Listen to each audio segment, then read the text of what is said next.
தலைமை ஆசிரியர்கள் மற்றும் ஆசிரியர்களே, இந்திய மக்கள் தொகை கணக்கெடுப்பு 2027 இதற்குரிய HLO செயலியில் குடியிருப்பு வீடு, குடியிருப்பு அல்லாத மற்ற பயன்பாடு, காலி வீடு, ஒரே வீட்டில் 2 குடும்பங்கள் இருந்தால் எவ்வாறு பதிவு செய்வது மற்றும் தொழிற்சாலை, கடைகள் போன்றவற்றை எவ்வாறு பதிவு செய்வது என்பதை பற்றி இந்த காணொளியில் நாம் காணலாம். நண்பர்களே, உங்களுடைய அலைபேசியில் HLO செயலியை தெரிந்து கொள்ளுங்கள். இப்போ உங்களுடைய பின் நம்பரை உள்ளீடு செய்யுங்க. இப்போ இதுபோல் உங்களுக்கு காட்டப்படும். இப்போ இங்கே பார்த்தீங்கன்னா இந்திய மக்கள் தொகை கணக்கெடுப்பு 2027 அப்படின்னு இருக்கும். இப்போ அது கீழே பார்த்தீங்க அப்படின்னா HLBயை தேர்ந்தெடுக்கவும் அப்படின்னு இருக்கும். இதில் உங்களுடைய HLB நம்பர் கொடுக்கப்பட்டிருக்கும்.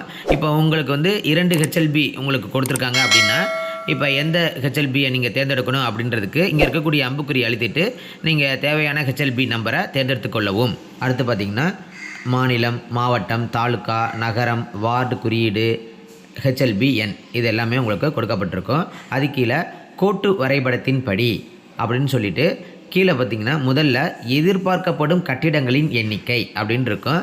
இப்போ நீங்கள் ஒரு உத்தேசமாக உங்களுடைய கோட்டு வரைபடத்தின்படி எத்தனை கட்டிடங்கள் இருக்கோ அதை இந்த இடத்துல பதிவு செய்யணும். அதுக்கடுத்தது எதிர்பார்க்கப்படும் சென்சஸ் வீடுகளின் எண்ணிக்கை அப்படின்னு இருக்கும். இப்போ கட்டிடங்களின் எண்ணிக்கையை விட கண்டிப்பாக சென்சஸ் வீடுகளின் எண்ணிக்கை அதிகமாக இருக்கும்.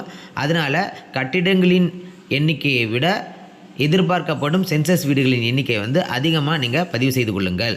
பின்பு கீழே இருக்கக்கூடிய வீட்டுப்பட்டியல் கணக்கெடுப்பு அப்படின்ற ஒரு பொத்தான் இருக்கும், அதை அழுத்துங்க. இப்போ இங்கே பார்த்தீங்கன்னா SCIDக்களை பதிவிறக்க HLO பணியை தொடங்குவதற்கு முன் தயவு செய்து புதுப்பிக்கப்பட்டனை அழுத்தவும் அப்படின்னு இருக்கும். இப்போ பார்த்தீங்க அப்படின்னா நீங்கள் ஒவ்வொரு முறையும் இந்த HLO பணியை தொடங்குறதுக்கு முன்னாடி இதே பேஜில் மேலே பார்த்தீங்கன்னா புதுப்பிக்க அப்படின்னு இருக்கும், அதை அழுத்துங்க. அதை அழுத்தினோடனே பார்த்தீங்கன்னா சுய கணக்கெடுப்பு ஐடிகள் வெற்றிகரமாக புதுப்பிக்கப்பட்டது அப்படின்னு இருக்கும். இது நீங்கள் ஒவ்வொரு முறையும் நீங்கள் இதை செய்யணும். அடுத்து முதல்ல வீட்டுப்பட்டியல் பதிய அப்படின்னு இருக்கும், அதை அழுத்துங்க. இப்போ பார்த்தீங்கன்னா இங்கே ஒன்று வரி எண் அப்படின்னு இருக்கும். இது வரிசை எண் ஒவ்வொன்றாக உங்களுக்கு கொடுக்கப்பட்டிருக்கும். அதுக்கடுத்தது கட்டிட எண். இப்போ ஒரு கட்டிடத்திற்கு கதவு எண் அப்படின்றது தான் நம்ம கட்டிட எண் அப்படின்னு நம்ம சொல்லுவோம். அந்த வீட்டிற்கு கதவு எண் இருந்துச்சு அப்படின்னா நீங்கள் கதவு எண்ணை நீங்கள் அவர்கள்ட்ட வாங்கி நீங்கள் இந்த இடத்துல பதிவு செய்யலாம். கதவு எண் இல்லை அப்படின்னா நீங்களே ஒரு நம்பர் உங்களுக்கு கொடுக்கணும். இப்போ உதாரணத்துக்கு CN 001 அப்படின்னு இது போல் நீங்கள் கொடுக்கலாம். ஆனால் உங்களுடைய பிளாக் ஃபுல்லாக நீங்கள் கதவு எண் இல்லாத வீட்டுக்கு நீங்கள் வரிசையாக CN அப்படின்னு போட்டுட்டு 001 அப்படின்னு வரிசையாக நீங்கள் நம்பர் கொடுக்கணும். இப்போ முதல் வீட்டுக்கு 001, அடுத்த ஒரு 2 வீடு தள்ளி பார்த்தீங்க அப்படின்னா அங்கே கதவு எண் இல்லாத ஒரு வீடு இருந்துச்சுன்னா அதுக்கு 002 இது போல் உங்களுக்கு வரிசையாக இந்த கதவு எண் இல்லாத வீட்டிற்கு எண்கள் நீங்கள் கொடுக்கப்பட வேண்டும். இப்போ அடுத்து பார்த்திங்கன்னா கீழே மறுபடியும் அப்படின்னு இருக்கும். இது எப்போ பயன்படுத்தணும் அப்படின்னா ஒரே வீட்டில் 2 குடும்பங்கள் இருந்தாங்க அப்படின்னா அதற்கு மறுபடியும் அப்படின்றத பயன்படுத்தலாம். அதாவது ஒரே வீட்டு எண் அவங்களுக்கு இருக்கும். அந்த வீட்டு எண்ணில் இப்போ முதல்ல ஒரு வீடை நீங்கள் முழுவதும் கணக்கெடுத்து முடித்ததுக்கப்புறம் அதே வீட்டு எண்ணில் 2வது குடும்பம் இருப்பாங்க. அவங்களுக்கு நீங்கள் பதிவு செய்யும் பொழுது மறுபடியும் அப்படின்ற ஒரு பொத்தான அழுத்தணும். அந்த 2வது குடும்பத்திற்கு சென்சஸ் எண் வேறொரு எண் நீங்கள் கொடுக்கணும் அப்படின்னா இங்கே பார்த்திங்கன்னா புதிய அப்படின்னு இருக்கும், அதை அழுத்திங்கன்னா 2வது சென்சஸ் எண் உங்களுக்கு உருவாகும். இதே போல் ஒரே வீட்டு எண்ணில் 2-3 குடும்பங்கள் இருந்தாங்க அப்படின்னா வெவ்வேறு சென்சஸ் எண் நீங்கள் கொடுக்கணும். அப்படின்னா கீழே புதிய அப்படின்றத அழுத்திங்கன்னா ஒவ்வொரு குடும்பத்திற்கும் ஒரு புதிய சென்சஸ் எண் உருவாக்கப்படும். அல்லது சில வீட்டில் பார்த்திங்கன்னா ஒரே வீடு இருக்கும், அதில் 2 குடும்பங்கள் வசிப்பாங்க. அந்த 2 குடும்பங்களும் ஒரே சமையலறையில் சமைச்சிட்டு இருவேறு அறைகளில் தங்கியிருந்தாங்க அப்படின்னா அவர்களுக்கு சென்சஸ் எண்ணும் ஒரே எண்ணாக தான் இருக்கணும். அப்படி சென்சஸ் எண் ஒரே எண்ணாக இருக்கும் பொழுது நீங்கள் கீழே பார்த்தீங்கன்னா மறுபடியும் அப்படின்றத நீங்கள் கொடுத்தீங்க அப்படின்னா, அதாவது இந்த சென்சஸ் வீட்டு எண் அப்படின்னு இருக்கும், அது கீழே மறுபடியும் அப்படின்றத நீங்கள் அழுத்துனீங்க அப்படின்னா உங்களுக்கு முதல் சென்சஸ் வீட்டுக்கு நீங்கள் என்னென்னலாம் விவரங்கள் நீங்கள் கொடுத்தீங்களோ அனைத்து விவரங்களுமே உங்களுக்கு உள்ளார பதிவாயிருக்கும். நீங்கள் இறுதியாக பார்த்தீங்கன்னா அந்த வீட்டோட குடும்ப தலைவர், அதாவது அந்த 2வது குடும்பத்தோட குடும்ப தலைவர் மற்றும் அவருடைய அலைபேசி எண் இதை 2 மட்டும் பதிவு செஞ்சுட்டு நீங்கள் உறுதிப்படுத்த அப்படின்றத அழுத்தினீங்கன்னா உங்களுக்கு ஒரே வீட்டில் 2 குடும்பங்கள் இருவேறு இடத்துல தங்கியிருப்பாங்க. ஆனால் சமையலறை ஒன்று. அவர்களுக்கு வந்து சென்சஸ் எண்ணும் ஒன்று தான். ஆனால் அவர்களுடைய குடும்ப தலைவர் மற்றும் அலைபேசி எண் வந்து வேறு வேறு இருக்கும். அதற்கு இந்த மறுபடியும் அப்படின்ற பொத்தான் வந்து உங்களுக்கு பயன்படும். நண்பர்களே, அடுத்து ஒரு குடியிருப்பு பகுதியை எவ்வாறு பதிவு செய்வது அப்படின்றத பார்க்கலாம். நண்பர்களே, இங்கே நீங்கள் முக்கியமாக கவனிக்க வேண்டியது என்ன அப்படின்னா, நீங்கள் லாகின் ஆகி உள்ளார வந்ததுக்கப்புறம் இந்த வரிசை எண் வந்து உங்களுக்கு காட்டப்படும். இப்போ இந்த வரிசை எண்ணிலே நீங்கள் இருக்கக்கூடிய அந்த குடியிருப்பு பகுதிகளோட விவரங்களை பதிவு செஞ்சுக்கோங்க. அப்படி இல்லாமல் நீங்கள் குடியிருப்பு பகுதியை இங்கே பதிவு பண்ணாமல் மறுபடியும் எனக்கு எதுவும் தெரியல அப்படின்னு சொல்லிட்டு மறுபடியும் நீங்கள் பேக் போயிட்டு மறுபடியும் லாக் அவுட் ஆகி மறுபடியும் நீங்கள் லாகின் ஆகி உள்ளார வந்தீங்க அப்படின்னா வரிசை எண் வந்து உங்களுக்கு அடுத்த வரிசை எண் தான் காட்டும், முந்தைய வரிசை எண் காட்டாது. அதனால தான் நீங்கள் லாகின் ஆகி இந்த பக்கத்துக்கு வந்தோடனே நீங்கள் ஏதாவது ஒரு குடியிருப்பு விவரத்தை நீங்கள் பதிவு செஞ்சுட்டு தான் நீங்கள் வெளியே போகணும். அடுத்து நான் ஒரு குடியிருப்பு பகுதியை பதிவு செய்கிறேன். இப்போ முதல்ல வரிசை எண் வந்து அதே உங்களுக்கு கொடுக்கப்படும். அதுக்கு அடுத்தது கட்டிட எண், அதாவது அந்த வீட்டுக்குரிய கதவு எண் இருந்துச்சுன்னா பதிவு செஞ்சுக்கோங்க. இல்லைன்னா சிஎன் அப்படின்னு போட்டுட்டு 001 அப்படின்னு கொடுத்துக்கோங்க. அதுக்கு அடுத்தது கீழே புதிய என்பதை அழுத்துங்க. அழுத்தினோடனே பார்த்தீங்கன்னா சென்சஸ் வீட்டு எண் உங்களுக்கு வந்துடும்.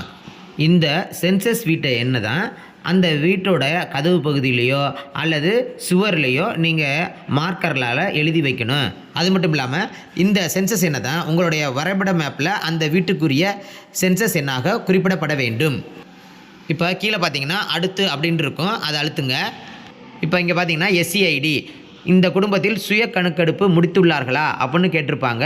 சுய கணக்கெடுப்பு முடித்திருந்தாங்கன்னா ஆமுன்னு கொடுங்க, இல்லைன்னா இல்லை என்பதை அழுத்துங்க. இப்போ இந்த குடும்பத்தில் சுய கணக்கெடுப்பு எடுக்கலை, அதனால் எஸ்சிஐடி அவங்களுக்கு கிடையாது. அதனால் இல்லை என்பதை தேர்வு செய்து கொள்கின்றேன். அடுத்து பார்த்திங்கன்னா 4வது கேள்வி. இந்த 4வது கேள்வியிலேருந்து தான் ஒவ்வொரு வீட்டுக்கும் நம்ம விவரங்களை பதிவு செய்ய தொடங்குவோம். இந்த 4வது கேள்வியில் தரையின் பிரதான கட்டுமான பொருள், அதாவது பிரதான அப்படின்னா அந்த வீட்டோட தரைப்பகுதி முழுவதுமாகவோ அல்லது அதிகபட்சமாகவோ அந்த தரைப்பகுதி, அந்த வீட்டோட தரைப்பகுதி எவ்வாறு உள்ளது, மண்ணில் இருக்கா, சுட்ட செங்கல்ல இருக்கா, இதுபோல் சிமெண்ட்டில் இருக்கா, தரை ஓடுகளில் இருக்கா, அதாவது மொசைக், டைல்ஸு, மார்பிள்ஸ், இது எல்லாமே பார்த்திங்கன்னா இந்த மொசைக் தரை ஓடுகள் அப்படின்றதுல வரும். எதுவுமே தெரியலனா மற்றவை என்பதை நீங்கள் தேர்ந்தெடுத்து கொள்ளுங்கள். பொதுவாக பார்த்திங்கன்னா அனைத்து வீட்டுக்கும் சிமெண்ட் அல்லது டைல்ஸ் அதுதான் இருக்கும். அது கொடுத்துட்டு அடுத்து என்பதை அழுத்துங்க. இப்போ சுவரின் பிரதான கட்டுமான பொருள், இப்போ சுவர் வந்து எவ்வாறு இருக்குது அப்படின்றத கொடுக்கணும். அதுக்கடுத்தது கூரையின் பிரதான கட்டுமான பொருள், கூரைனா மேற்கூரை. அதற்கு அடுத்தது இப்போ அடுத்து பார்த்திங்கன்னா சென்சஸ் வீட்டின் பயன்பாடு. இது ரொம்ப முக்கியமான கேள்வி. ஏன்னா இதிலிருந்து தான் நம்ம வந்து ஒரு வீட்டை குடியிருப்பு பகுதியாக இல்லை குடியிருப்பு மற்ற பயன்பாடா அல்லது கடை, அலுவலகம், பள்ளிக்கூடம், உணவு விடுதி, மருத்துவமனை, தொழிற்சாலை, வழிபாட்டுத்தலம், குடியிருப்பு அல்லாத மற்ற பயன்பாடு, காலி என இதை நம்ம பிரிப்போம். இந்த 7வது கேள்வி மிக முக்கியமான கேள்வி. இப்போ குடியிருப்பு அப்படின்னா தங்கியிருக்கிறது தான் குடியிருப்பு, அதை நம்ம தேர்வு செய்து கொள்ள வேண்டும். குடியிருப்பு இல்லை அப்படின்னா காலி வீடு அப்படின்னா கடைசியாக இருக்கும், அதை தேர்வு செய்து கொள்ளுங்கள். இப்போ நான் எடுக்கிற வீடு குடியிருப்பு தான், அதனால் குடியிருப்பு என்பதை தேர்வு செய்து கொள்கின்றேன். அடுத்து பார்த்திங்கன்னா இந்த சென்சஸ் வீட்டின் நிலைமை, அதாவது இப்போ குடியிருப்புன்னு கொடுத்ததுனால அந்த சென்சஸ் வீடு எவ்வாறு இருக்குது, நல்ல நிலைமையிலையா, வசிக்கக்கூடிய நிலையிலையா, பாலடைந்த நிலையிலையா என்பதை நீங்கள் தேர்வு செய்து கொள்ளுங்கள். அடுத்து குடும்ப எண். இந்த குடும்ப எண் வந்து நம்ம மாற்றவும் செய்ய முடியாது, நம்ம புதிதாக பதிவும் செய்ய முடியாது. அதுக்கடுத்தது இக்குடும்பத்தில் சாதாரணமாக வசிக்கும் நபர்களின் மொத்த எண்ணிக்கை, அந்த குடும்பத்தில் மொத்தம் எத்தனை பேர் இருக்காங்க அதை பதிவு செய்து கொள்ளுங்கள். அதுக்கடுத்தது குடும்ப தலைவரின் பெயர், அதை தமிழில் பதிவு செய்து கொள்ளுங்கள். அல்லது ஆங்கிலத்தில் தான் உங்களுக்கு பதிவு செய்யணும் அப்படின்னா ஆங்கிலத்தில் கூட நீங்கள் பதிவு செய்யலாம். ஆனால் நீங்கள் மொழி வந்து தமிழில் எடுத்துருக்கிறதுனால நீங்கள் தமிழ்லேயே பதிவு செய்து கொள்ளுங்கள். அதே போல் இன்சியல் போடணும் அப்படின்றது கட்டாயம் கிடையாது. அடுத்து பார்த்திங்கன்னா 12 பாலினம், இப்போ ஆணா பெண்ணா 3ஆம் பாலினத்தவர் அதை தேர்வு செய்து கொள்ளுங்கள். அதுக்கடுத்து 13 ஷெட்யூல்டு வகுப்பு அல்லது ஷெட்யூல்டு பழங்குடி அல்லது மற்றவராக இருந்தால், அதாவது என்னென்னா இதில் எஸ்சி அப்படின்னா முதல்ல, எஸ்டி அப்படின்னா 2வது, மற்றது அனைத்துமே அதாவது ஓசி, பிசி, எம்பிசி இது எல்லாமே மற்றவர் அப்படின்றதுல வரும். குறிப்பாக பார்த்திங்கன்னா எஸ்சி இல்லைனா எஸ்டி இந்த 2ல் யாருனாச்சும் இருந்தாங்க அப்படின்னா அதை அந்த பகுதியில் குறியுங்க. மற்ற வகுப்பினரை வந்து மற்றவர் என்பதை தேர்வு செய்து கொள்ளுங்கள். அடுத்து வீட்டின் உரிமை நிலை, அதாவது சொந்த வீடா, வாடகை அல்லது சொந்த வீடு உள்ளதா, வாடகை வீடு ஆனால் சொந்த வீடு இல்லை, அல்லது மற்றவை இதில் எது அப்படின்றத குறித்து கொள்ளுங்கள். அதுக்கடுத்தது வசிக்கும் அறைகளின் எண்ணிக்கை. இது முக்கியமாக கவனிக்க வேண்டியது என்ன அப்படின்னா, இப்போ ஒரு வீட்டில் அறை அப்படின்றது எதெல்லாம் சேர்க்கக்கூடாது அப்படின்னு பார்த்தீங்கன்னா, சமையலறை, குளியலறை, கழிப்பறை, சாமான்கள் வைக்கும் அறை, நடைபாதை மற்றும் வராண்டா இதெல்லாம் வந்து அறைகளாக கணக்கில் எடுக்கக்கூடாது. எதெல்லாம் அறைகளாக கணக்கில் எடுக்கணும் அப்படின்னா, வசிக்கும் அறை, படுக்கை அறை, உணவருந்தும் அறை, வரவேற்பு அறை, படிக்கும் அறை மற்றும் வேலையாட்கள் தங்கும் அறை போன்றவற்றை ஒரு வீட்டில் அறையாக சேர்க்க வேண்டும். இப்போ அதுபோல் அந்த வீட்டில் எத்தனை அறைகள் இருக்குது அப்படின்றத கணக்கு பண்ணி இந்த இடத்துல பதிவு செய்து கொள்ளுங்கள். அடுத்து பார்த்திங்கன்னா, அந்த குடும்பத்தில் உள்ள தம்பதிகளின் எண்ணிக்கை. தம்பதிகள் அப்படின்னா கணவன் மனைவி இருவர், அதை இருவரையும் சேர்ந்து தான் நம்ம வந்து தம்பதிகள் அப்படின்னு நம்ம சொல்லணும்.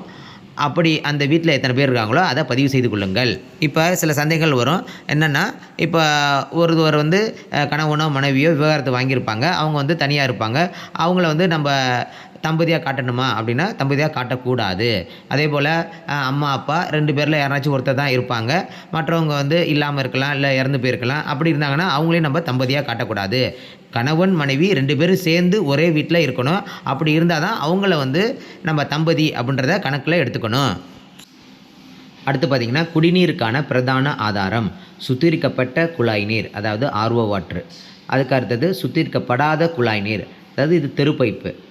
அதுக்கடுத்தது கிணறு, கைப்பம்பு, குழாய் கிணறு, நீரூற்று, ஆறு, குளம், அடைக்கப்பட்ட பாட்டில் தண்ணீர், மற்ற குடிநீர் ஆதாரங்கள். இதில் எது இருக்கோ அதை நீங்கள் குறித்து வைத்து கொள்ளுங்கள். அடுத்து குடிநீர் ஆதாரம் அமைந்துள்ள இடம், அதாவது வளாகத்திற்குள்ளா, வளாகத்திற்கு அருகிலா, இல்லை தொலைவிலா என்பதை பதிவு செய்து கொள்ளுங்கள். அடுத்து விளக்கு ஒளிக்கான பிரதான ஆதாரம் மின்சாரம், மண்ணெண்ணெய், சூரிய சக்தி, இதர எண்ணெய், மற்றவை. விளக்கு வசதி இல்லை. இதில் வந்து மின்சாரம் தான் அதிகபட்சமாக உங்களுக்கு வரும். அதனால் அதை தான் தேர்வு செய்கிற மாதிரி இருக்கும். இப்போ அந்த வீட்டில் எது இருக்கோ அதை நீங்கள் தேர்வு செய்து கொள்ளுங்கள். அடுத்து பார்த்திங்கன்னா 20 கழிப்பிட வசதி. ஆம் அப்படின்னா கழிப்பிட வசதி அப்படிங்கிறது டாய்லெட். இப்போ ஆம்னு கொடுத்தீங்க அப்படின்னா இக்குடும்ப பயன்பாட்டிற்கு மட்டும், ஒன்றுக்கு மேற்பட்ட குடும்பங்களின் பயன்பாடு, பொது கழிப்பிடம் என்பதை தேர்வு செஞ்சுக்கோங்க. இல்லை அப்படின்னா திறந்த வழி என்பதை தேர்வு செய்து கொள்ளுங்கள். இப்போ ஆம்னு நீங்கள் கொடுத்தீங்க அப்படின்னா, அந்த 3ல் ஏதாச்சும் ஒன்று கொடுத்தீங்க அப்படின்னா அடுத்த கேள்வி என்ன வரும் அப்படின்னா, செப்டிக் டேங்க் இருக்கா இல்லையா, அது ஒற்றை குழியா இரட்டை குழியா, அது எவ்வாறு இருக்குது அப்படின்றத நீங்கள் தேர்வு செய்கிற மாதிரி இருக்கும். இப்போ நான் வந்து இந்த வீட்டுக்கு வந்து கழிப்பிட வசதி இல்லை, அதனால் நான் திறந்த வெளி என்பதை தேர்வு செய்து கொள்கின்றேன். இப்போ நான் கழிப்பிட வசதி இல்லைன்னு சொன்னதுனால உங்களுக்கு அந்த செப்டிக் டேங்க் விவரங்கள் கேட்கல. அதுக்கு அடுத்து வந்துருச்சு கழிவுநீர் வெளியேற இணைப்பு. மூடிய கழிவுநீர் கால்வாய், திறந்தவெளி கழிவுநீர் கால்வாய் இணைப்பு இல்லை. இந்த கழிவுநீர் என்பது எதுனா, பாத்திரம் கழுவக்கூடிய தண்ணி, இல்லை காய்கறி கழுவக்கூடிய தண்ணி, அதை தான் நம்ம கழிவுநீர் அப்படின்னு சொல்லுவோம். அந்த நீர் வந்து எவ்வாறு வெளியேறுது என்பதை குறித்து கொள்ளுங்கள். அடுத்து பார்த்திங்கன்னா, வளாகத்திற்குள் குளிக்கும் வசதி, அதாவது குளியல் அறை. அது இருந்துச்சு அப்படின்னா முதல்ல ஆம், அதில் 1 வந்து குளியலறை, 2 வந்து கூரை இல்லாத குளியலறை. இப்போ குளியலறை இல்லை அப்படின்னா இல்லை அப்படின்ற பகுதியில் 3வது குளியலறை வசதி இல்லை என்பதை தேர்வு செய்து கொள்ள வேண்டும். அடுத்து சமையலறை வசதி மற்றும் எல்பிஜி பிஎன்ஜி இணைப்பு. சமையலறையில் சமைத்தல். இப்போ சமையலறை தனியாக இருந்துச்சு அப்படின்னா அதில் எல்பிஜி இருந்துச்சு அப்படின்னா எல்பிஜி பிஎன்ஜி இணைப்பு உள்ளது, அது வரும். இப்போ சமையலறையில் வந்து எல்பிஜி பிஎன்ஜி இணைப்பு இல்லை அப்படின்னா அந்த 2வது பகுதி உங்களுக்கு வரும். இப்போ வீட்டினுள் சமைத்தல் ஆனால் சமையலறை இல்லை. சமையலறை இருக்காது, ஆனால் அவங்க வீட்டுக்குள்ளே சமைப்பாங்க. அப்படி இருந்தாங்கன்னா கீழே இருக்கக்கூடிய 2 கேட்டகரி, அதாவது 3, 4 வரும். அடுத்து வீட்டிற்கு வெளியே திறந்த வெளியில் சமைத்தல். அதில் வந்து வீட்டுக்கு வெளியே சமைக்கிற மாதிரி இருக்கும். அவங்களுக்கு வந்து கீழே இருக்கக்கூடிய 5, 6 உங்களுக்கு வரும். அதுக்கடுத்தது சமையலே செய்கிறது இல்லை அப்படின்னா 7வது பகுதி சமையல் செய்வது இல்லை என்பதை தேர்வு செய்யணும். அடுத்து பார்த்திங்கன்னா, சமையலுக்கு பயன்படுத்தப்படும் பிரதான எரிபொருள் விறகு, பயிர்க்கழிவுகள், வரட்டி, நிலக்கரி, மண்ணெண்ணெய், சமையல் எரிவாயு அதாவது எல்பிஜி, அதாவது கேஸ், மின்சாரம், கழிவு, சூரியசக்தி, மற்றவை. இதில் எது என்பதை தேர்வு செய்து கொள்ளுங்கள். அடுத்து வானொலி, டிரான்சிஸ்டர் அதாவது ரேடியோ. ரேடியோ இருந்துச்சுன்னா ஆம். ஆமில் வந்து பார்த்திங்கன்னா 3 இருக்குது. அதில் வானொலி, 2வது கைபேசி, ஸ்மார்ட் ஃபோன் மூலம் ரேடியோ கேட்கப்படுது. அதுக்கப்புறம் இதர சாதனங்கள் மூலம் ரேடியோ கேட்கப்படுது. இதில் எதில் ரேடியோ கேட்குறாங்க என்பதை தேர்வு செய்து கொள்ளுங்கள். இல்லை ரேடியோவே இல்லை அப்படின்னா 4வது இல்லை என்பதை தேர்வு செய்து கொள்ளுங்கள். அடுத்து தொலைக்காட்சி. தொலைக்காட்சி இருந்துச்சுன்னா ஆம். அதில் தூர்தர்ஷன் இலவச டிஷ்ஷா, இதர டிடிஹெச்சா, அதுக்கடுத்தது கேபிள் இணைப்பா, இல்லை மற்றவையா, எதை என்பதை தேர்வு செய்து கொள்ளுங்கள். இப்போ டிடிஹெச் எதுவுமே இல்லை, கேபிள் இணைப்பு எதுவுமே இல்லைன்னா இறுதியாக இல்லை என்பதை தேர்வு செய்து கொள்ளுங்கள். அடுத்து இணையதள வசதி, அதாவது இன்டர்நெட். ஆம் அப்படி இருந்துச்சுன்னா அதில் 3 இருக்குது. ஒன்று வந்து மடிக்கணினி, கணினி மூலமாக இணையதள வசதி பெறப்படும், அல்லது கைபேசி, ஸ்மார்ட் ஃபோன் மூலமாக இணையதள வசதி பெறப்படும். அதுக்கப்புறம் இதர சாதனங்கள் மூலம், அதாவது ஒய்ஃபை அது மூலமாக பெறப்படும் அப்படின்னு சொல்லியிருக்காங்க. இப்போ இணையதள வசதி இல்லை அப்படின்னா இல்லை என்பதை தேர்வு செய்து கொள்ளுங்கள். அதுக்கடுத்தது மடிக்கணினி, கணினி, அதாவது கம்ப்யூட்டர், லேப்டாப் இருந்துச்சுன்னா ஆம், இல்லைன்னா இல்லை என்பதை தேர்வு செய்து கொள்ளுங்கள். அடுத்து தொலைபேசி மற்றும் கைபேசி, ஸ்மார்ட் ஃபோன் இது இருந்துச்சு அப்படின்னா ஆம். அதில் ஒன்று வந்து தொலைபேசி மட்டும், லேண்ட்லைன் ஃபோன் மட்டும் இருந்துச்சுன்னா தொலைபேசி மட்டும் அப்படின்னு கொடுக்கணும். கைபேசி மட்டும் அப்படின்னா உங்களுக்கு வந்து செல்ஃபோன், செல்ஃபோன் வந்து ஸ்மார்ட் ஃபோனாக இருந்துச்சு அப்படின்னா ஸ்மார்ட் ஃபோன் என்பதை தேர்வு செய்து கொள்ளுங்கள். இல்லது பட்டன் ஃபோன் அப்படின்னா இதர சாதன கைபேசி என்பதை தேர்வு செய்து கொள்ளுங்கள். இப்போ ரெண்டுமே இருந்துச்சுன்னா, அதாவது தொலைபேசியும் ஸ்மார்ட் ஃபோனும் இருந்துச்சு அப்படின்னா இந்த 4வதை தேர்வு செய்து கொள்ளுங்கள். அல்லது வந்து பார்த்திங்கன்னா இதர சாதன கைபேசி, அதாவது தொலைபேசி இருக்குது, லேண்ட்லைன் ஃபோன் இருக்குது, பட்டன் ஃபோன் இருக்குது, இப்படி இருந்துச்சாலும் நீங்கள் இந்த 2 என்பதை 4வதை தேர்வு செய்து கொள்ள வேண்டும். அடுத்து பார்த்திங்கன்னா தொலைபேசி மற்றும் கைபேசி எதுவுமே இல்லை அப்படின்னா இல்லை என்பதை தேர்வு செய்து கொள்ளுங்கள். அடுத்து மிதிவண்டி மற்றும் ஸ்கூட்டர், மோட்டார் சைக்கிள், மொபட். அதாவது மிதிவண்டினா சைக்கிள், அடுத்து ஸ்கூட்டர், மோட்டார் சைக்கிள், மொபட் இதெல்லாம் இருக்கா, அது 2ம் இருக்கா அல்லது எதுவுமே இல்லையா என்பதை தேர்வு செய்து கொள்ளுங்கள். அடுத்து கார், ஜீப், வேன் இது இருந்துச்சு அப்படின்னா ஆம், இல்லைன்னா இல்லை என்பதை தேர்வு செய்து கொள்ளுங்கள். அடுத்து குடும்பத்தினர் உட்கொள்ளும் பிரதான உணவு தானியம். இப்போ அந்த குடும்பத்தில் அதிகமாக என்ன உணவு உட்கொள்கிறாங்க, அரிசியா, கோதுமையா, சோளம், கம்பு, மக்காச்சோளம், மற்ற தானியம் எது என்பதை தேர்வு செய்து கொள்ளுங்கள். அடுத்து இறுதியாக கைபேசி எண். இது வந்து சென்சஸ்க்காக மட்டும்தான் இந்த கைபேசி எண் வந்து பதிவு செய்கிறோம். இப்போ அந்த குடும்பத்தில் யாரோடைய கைபேசி வேணாலும் நீங்கள் பதிவு செய்யலாம், அல்லது உறவினர் கைபேசி எண்ணை கூட நீங்கள் பதிவு செய்யலாம், பக்கத்து வீட்டுக்காரர் கைபேசி எண்ணை கூட நீங்கள் பதிவு செய்யலாம். இல்லை கைபேசி எண்ணை பதிவு செய்ய தேவையில்லை அப்படின்னா கீழே வந்து தாண்ட அப்படின்னு இருக்கும், அதை அழுத்தினீங்க அப்படின்னா உங்களுக்கு கைபேசி எண் பதிவு செய்ய தேவையில்லை. இறுதியாக பார்த்தீங்கன்னா சமர்ப்பிக்க அப்படின்னு இருக்கும், அதை அழுத்தினீங்க அப்படின்னா இப்போ அதை அழுத்தினோடனே உங்களுக்கு பதில்கள் மதிப்பாய்வு அப்படின்னு இருக்கும். அனைத்து விவரங்களும் உங்களுக்கு காட்டப்படும். இது எல்லாமே சரியாக இருக்கா என்பதை உறுதி செஞ்சுட்டு பின்பு பார்த்தீங்கன்னா இதில் ஏதேனும் தவறுகள் உங்களுக்கு இருக்குது அப்படின்னா கீழே ரத்து செய் அப்படின்னு இருக்கும், அதை அழுத்திட்டு பின்பக்கம் போய் எந்த இடத்துல தவறு இருக்கோ அதை சரியான விவரங்களை பதிவு செஞ்சுட்டு மறுபடியும் நீங்கள் இந்த இடத்துக்கு வந்துட்டு கீழே உறுதிப்படுத்து அப்படின்னு இருக்கும், அதை அழுத்தினீங்க அப்படின்னா உங்களுக்கு தரவுகள் சேமிக்கப்பட்டது அப்படின்றது உங்களுக்கு காண்பிக்கப்படும். அவ்வளோதான் நண்பர்களே. இதுபோல் குறைந்தது நீங்கள் 5 வீடுகளுக்கு கணக்கெடுத்து முடிஞ்சதுக்கப்புறம் நீங்கள் இந்த விவரங்கள் அனைத்தையுமே நீங்கள் சேவ் தான் பண்ணியிருக்கீங்க, நீங்கள் சிங்க் பண்ணலை, அதாவது ஒத்திசைவு செய்யலை. ஒத்திசைவு செஞ்சு முடிச்சிட்டிங்கன்னா தான் உங்களுடைய மேற்பார்வையாளர் நீங்கள் எத்தனை வீடு கணக்கெடுத்திருக்கீங்க அப்படின்றத பார்க்க முடியும். சேவ் பண்ணால், அதாவது உறுதிப்படுத்துக அப்படின்றத கொடுத்ததுக்கப்புறம் அது சேவ் ஆகிடும், ஆனால் அது சிங்க் ஆகாது. சிங்க் ஆகிறதுக்கு உங்களுக்கு உறுதிப்படுத்துக என்பது ஒரு தனியாக ஒரு பகுதி கொடுக்கப்பட்டிருக்கும். ஒவ்வொரு 5 வீடு முடித்ததுக்கப்புறம் நீங்கள் இந்த ஒத்திசைவு செய்யணும். ஆனால் நீங்கள் குறைந்தது 10 வீடுகள் நீங்கள் முடித்ததுக்கப்புறம் நீங்கள் ஹோம் பட்டன் நீங்கள் அழுத்தினீங்க அப்படின்னா அது வந்து தானாகவே உங்களுக்கு சொல்லும் 10 வீடு நீங்கள் முடிச்சிட்டீங்க, அதனால் நீங்கள் கண்டிப்பாக ஒத்திசைவு செய்யுங்க அப்படின்னு அதே உங்களுக்கு சொல்லும். ஆனால் என்னையை பொறுத்தவரையிலும் நீங்கள் குறைந்தது 5 வீடுகள் முடித்ததுக்கப்புறம் நீங்கள் ஒத்திசைவு செய்து கொள்ளுங்கள். நண்பர்களே, அடுத்து இந்த விவரங்களை ஒத்திசைவு எவ்வாறு செய்வது என்பதை பற்றி பார்க்கலாம். இப்போ பின்புறம் வந்தீங்க அப்படின்னா இது போல் உங்களுக்கு காட்டப்படும். இதில் கீழே பார்த்தீங்கன்னா ஒத்திசைக்க அப்படின்னு இருக்கும், அதை அழுத்துங்க. அடுத்து பார்த்திங்கன்னா கீழே கையொப்பமிடவும் அப்படின்னு இருக்கும். நான் ஏற்கனவே நிறைவு செய்த பதிவுகளின் தரவை சரியாக உள்ளீடு செய்துள்ளேன் அப்படின்னு சொல்லிட்டு ஒரு சின்னதாக ஒரு கட்டம் இருக்கும், அதை தேர்வு செஞ்சுட்டு கீழே இருக்கக்கூடிய அந்த கட்டத்தில் உங்களுடைய விரலால் அல்லது ஒரு சாஃப்டான ஒரு பென்சில்னால் நீங்கள் இந்த இடத்துல உங்களுடைய கையொப்பத்தை நீங்கள் அந்த ஸ்க்ரீன்லேயே உங்களுக்கு போடணும். அப்படி போட்டதுக்கப்புறம் கீழே பார்த்திங்கன்னா சேமிக்க ஒத்திசைக்க அப்படின்னு இருக்கும், அதை அழுத்தணும். இப்போ பார்த்திங்கன்னா இது போல் சில நேரங்களில் வரும் ஒத்திசைவு தகவல், டோக்கன் புதுப்பித்தல், சில சிக்கல்கள், சிறிது நேரம் கழித்து முயற்சிக்கவும் அப்படின்னு இருக்கும். இப்போ சரின்னு கொடுத்துட்டு இப்போ மறுபடியும் இந்த பக்கம் உங்களுக்கு காட்டப்படும். இப்போ இந்த பக்கத்தில் அந்த சின்ன கட்டத்தை நீங்கள் தேர்வு செஞ்சுட்டு கீழே உங்களுடைய கையொப்பத்தை ஸ்க்ரீனில் உங்களுக்கு போட்டுட்டு கீழே பார்த்திங்கன்னா சேமிக்க ஒத்திசைக்க அப்படின்னு இருக்கும், மீண்டும் அதை அழுத்துங்க. இப்போ பார்த்திங்கன்னா ஒத்திசைவு தகவல் தரவு வெற்றிகரமாக ஒத்திசைக்கப்பட்டது அப்படின்னு இருக்கும், சரி அப்படின்றத நீங்கள் கொடுக்கணும். இப்போ இதே போல் உங்களுக்கு எதுவும் சிக்கல்கள் இருந்துச்சு அப்படின்னா நீங்கள் மீண்டும் இந்த ஒத்திசைவு கொடுத்தீங்க அப்படின்னா உங்களுக்கு வெற்றிகரமாக இந்த ஒத்திசைவு செய்யப்பட்டது என்றது காண்பிக்கப்படும். இப்போ சரி அப்படின்றத அழுத்தினீங்க அப்படின்னா உடனே பார்த்தீங்கன்னா அடுத்த பக்கத்தில் எஸ்சி ஐடிக்களை பதிவிறக்க ஹெச்எல்ஓ பணியை தொடங்குவதற்கு முன் தயவுசெய்து புதுப்பித்தல் பட்டனை அழுத்தவும் அப்படின்னு இருக்கும். அடுத்து சரி அப்படின்றத கொடுங்க. அடுத்து பார்த்தீங்கன்னா இங்கே சுருக்கத்தை காண அப்படின்னு இருக்கும், அதை அழுத்துங்க.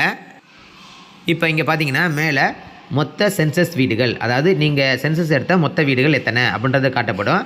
அதுக்கு அடுத்தது குடியிருப்பு இல்லாத வீடுகள் எத்தனை, அதில் சென்சஸ் வீடுகளில் குடியிருப்பு இல்லாத எத்தனை அப்படின்றது காட்டப்படும். அடுத்து மொத்த சாதாரண குடும்பங்கள் எண்ணிக்கை காட்டப்படும். அதுக்கு அடுத்தது நிலைய குடும்பங்கள், நிலைய குடும்பங்கள்னால் ஹாஸ்டல்ஸ் அல்லது லாட்ஜ் இதெல்லாம் குறிக்கப்படும். அதுக்கு அடுத்தது முடிக்கப்பட்டது அப்படின்னு இருக்கும். இந்த பச்சை வண்ணத்தில் முடிக்கப்பட்டது அப்படின்றது என்னென்னா, நம்ம ஒத்திசைவு செய்கிறதுக்கு முன்னாடி நம்ம சேவ் பண்ணியிருப்போம் இல்லையா, அந்த சேவ் பண்ண விவரங்கள்லாம் உங்களுக்கு இங்கே காட்டப்படும். இப்போ முடிக்கப்பட்டது 0 அப்படின்னு இருக்குது. நான் ஏன் அப்படின்னா எனக்கு எல்லா விவரத்தையும் எல்லா சேவ் பண்ண டாக்குமெண்ட்டையும் நான் ஒத்திசைவு செஞ்சுட்டேன், அதாவது சிங்க் பண்ணிட்டேன். அதனால் இந்த முடிக்கப்பட்டது அப்படின்ற இடத்துல 0 அப்படின்னு காட்டப்படுது. அதுக்கடுத்தது முடிக்கப்படாதது எத்தனை அப்படின்றது உங்களுக்கு காட்டப்படுது. அதாவது பாதியை முடிச்சுட்டு பெண்டிங் இருக்கும், அப்படி பெண்டிங் இருக்கிறது தான் இங்கே முடிக்கப்படாதது உங்களுக்கு காட்டப்படும். அதுக்கடுத்தது ஒத்திசைக்கப்பட்டது அப்படின்றது இப்போ எத்தனை வீடுகள் உங்களுக்கு சிங்க் ஆகிருக்கு அப்படின்றத இங்கே பார்க்க முடியும். அதுக்கடுத்தது பூட்டப்பட்டு உள்ள வீடு எத்தனை, அதுக்கடுத்தது நீக்கப்பட்டது எத்தனை அப்படின்றது உங்களுக்கு இங்கே காட்டப்படும். அடுத்து கீழே ஒவ்வொரு வீடாக உங்களுக்கு சென்சஸ் வீடுகள் காட்டப்படும். அந்த சென்சஸ் வீட்டு கீழே பார்த்தீங்கன்னா ஒவ்வொரு வீட்டின் கீழே கண்ணு மாதிரி ஒரு குறியீடு இருக்கும். அதை அழுத்தினீங்க அப்படின்னா அந்த வீட்டின் விவரங்களை நீங்கள் பார்த்து கொள்ளலாம். அவ்வளோதான் நண்பர்களே. இதுபோல் ஒரு குடியிருப்பு வீடை ஹெச்எல்ஓ செயலியில் கணக்கெடுத்து கொள்ளுங்கள் நண்பர்களே. அடுத்து நம்ம ஹெச்எல்ஓ செயலியில் கடைகள், உணவகங்கள், தொழிற்சாலைகள், காலி வீடு, குடியிருப்பு அல்லாத மற்ற பயன்பாடு என்று சொல்லக்கூடிய குடோன், ஆடு மாடு கொட்டகைகள் இதுபோல் இருந்துச்சுன்னா அதை எவ்வாறு பதிவு செய்வது அப்படின்றத பற்றி பார்க்கலாம் நண்பர்களே. இப்போ குடியிருப்பு அல்லாத பகுதி நீங்கள் பதிவு செய்கிறீங்க அப்படின்னா அதற்கு கட்டிட எண் இருந்துச்சு அப்படின்னா கட்டிட எண்ணை நீங்கள் பதிவு செய்யுங்க. இல்லை அப்படின்னா நீங்களே ஒரு எண் நீங்கள் கொடுக்கணும். அதாவது சிஎன் அப்படின்னு போட்டுட்டு, சிஎன்னா சென்சஸ் நம்பர் அப்படின்னு போட்டுட்டு நீங்கள் தொடர்ச்சியாக ஒரு எண் கொடுத்துட்டு வரணும். அந்த எண்ணை இந்த இடத்துல போட்டுக்கோங்க. அதற்கு அடுத்தது சென்சஸ் விடிஎன் அப்படின்றதுல கீழே பார்த்திங்கன்னா புதிய அப்படின்றத அழுத்தினீங்க அப்படின்னா உங்களுக்கு சென்சஸ் விடிஎன் இருக்கும். அதுக்கு அடுத்தது அடுத்து என்பதை அழுத்துங்க. இப்போ அந்த குடியிருப்பு அல்லாத பகுதிக்கு எஸ்சிஐடி இருந்துச்சு அப்படின்னா ஆம் கொடுங்க, இல்லைனா இல்லை என்பதை தேர்வு செய்து கொள்ளுங்கள்.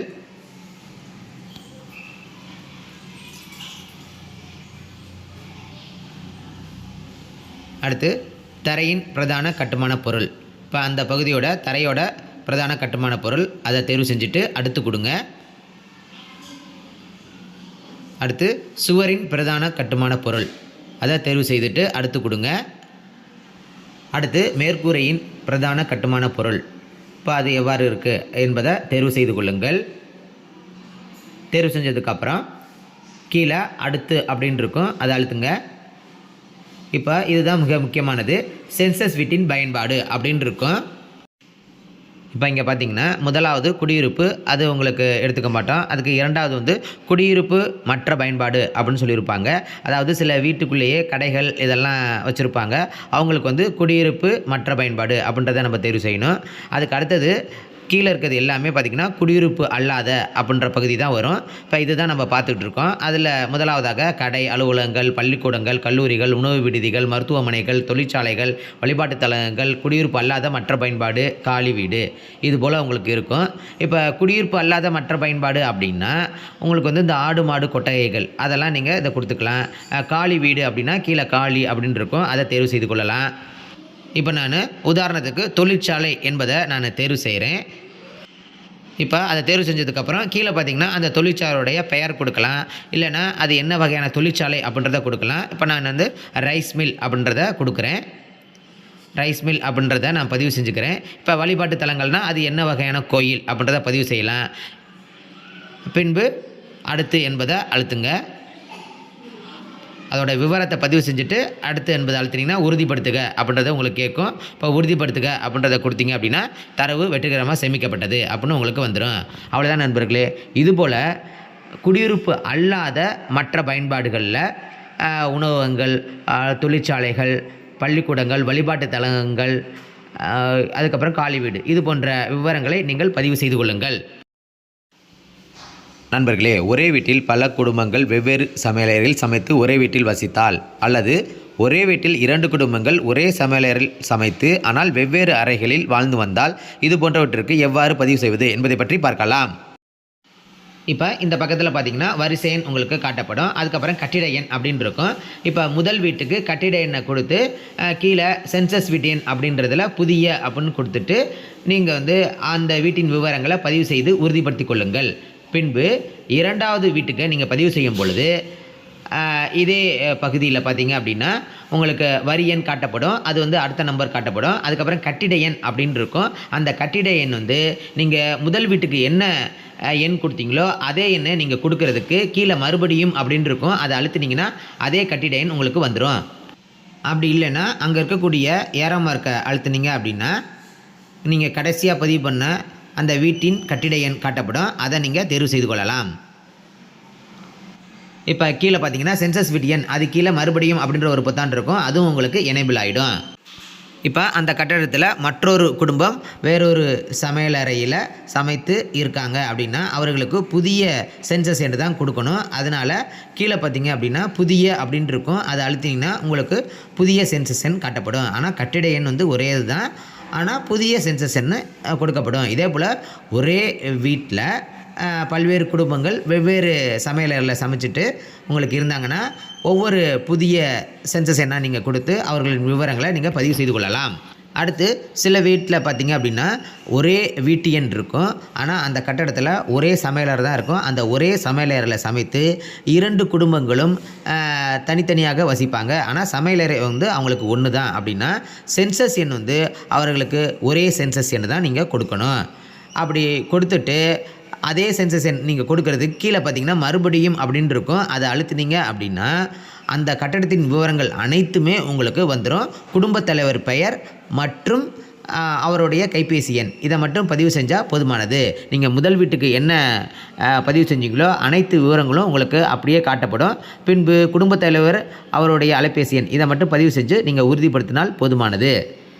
அவ்வளோதான் நண்பர்களே, இந்த காணொலியில் எனக்கு தெரிந்த விவரங்களை உங்களிடம் நான் பகிர்ந்துள்ளேன்.